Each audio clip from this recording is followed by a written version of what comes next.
बाप और बेटे और रुल कुदस के नाम में आमीन। है मेरे खुदा, मैं ईमान रखता हूँ कि तू यहाँ हाजिर व नाजिर है। मैं तुझे सिजदा और अपने सारे दिल से प्यार करता हूँ। तूने मुझे नेस्त से पैदा किया, अपने बेटे की मौत से छुड़ाया, अपने रुल कुदस के फजल से पाक किया। तूने गुजरी हुई रात मुझे सलामत रखा और आज का दिन मुझे बख्शा है। इन और सब बाकी नेमतों के लिए जो तूने मुझे बख्शी हैं, मैं फरोतनी से तेरा शुक्र करता हूँ। मैं अपने सब ख्यालात, बातें, काम और दुख तेरे हुजूर पेश करता हूँ। मुझे अपना फजल बख्श ताकि मैं तुझे नाराज ना करूँ, बल्कि सब तरह से आज तेरी पाक मर्जी बजा लाऊं। आमीन। मेरे अजीजों, आइए हम खुदावंद अपने खुदा का शुक्र करें जिसने आज का ये खूबसूरत दिन हमारी ज़िंदगी में बढ़ा दिया। तो आइए अजीजों, हम आज के दिन का आगाज़ बाइबल मुकद्दस की तिलावतों से करें। आज की पहली तिलावत मुकद्दस पौलुस रसूल का ख़त इफसियों की कलीसिया के नाम, उसका पहला बाब 3 आयत से लेकर 10वीं आयत तक। हमारे खुदावंद यीशु मसीह का खुदा और बाप मुबारक हो, जिसने हमें मसीह में हर तरह की आसमानी बरकाते रूहानी से बरकत बख्शी है। उसी ने हमें बनाए आलम से पेशतर उसमें चुना, ताकि हम उसकी निगाह में मोहब्बत में पाक और बेऐब हों।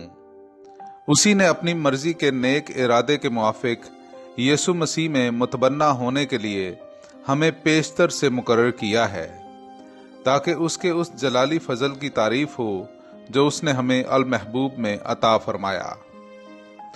उसी में हमें उसके खून के वसीले से मुखलसी यानी गुनाहों की मुआफ़ी हासिल है, और ये उसके उस फजल की दौलत के मुआफिक है जो उसने हर तरह की हिकमत और दानाई के साथ इफरात से हम पर नाजिल किया, जब उसने अपनी मशीयत का भेद हम पर जाहिर किया, यानी अपना वो नेक इरादा जो उसने अपने आप में ठहराया था, ताकि ज़मानों के पूरे होने पर ऐसा इंतज़ाम हो कि जो कुछ है, क्या आसमान में क्या ज़मीन पर, सब को मसीह में सरासर एक बनाए। पाक कलाम का पढ़ा और सुना जाना हम सब के लिए बाइस बरकत हो। खुदा का शुक्र हो। मेरे अजीजों, आइए हम खुदावंद अपने खुदा की हमदो तौसीफ करें। मैं आपके सामने पढ़ूंगा ज़बूर नंबर 98, उसकी पहली 6 आयात। खुदावंद के लिए एक नया गीत गाओ, क्योंकि उसने ताज्जुब अंगेज काम दिखाए हैं। उसके दस्ते रास्त ने और उसके कुदूस बाजू ने उसे फतह बख्शी है। खुदावंद ने अपनी नजात जाहिर की है।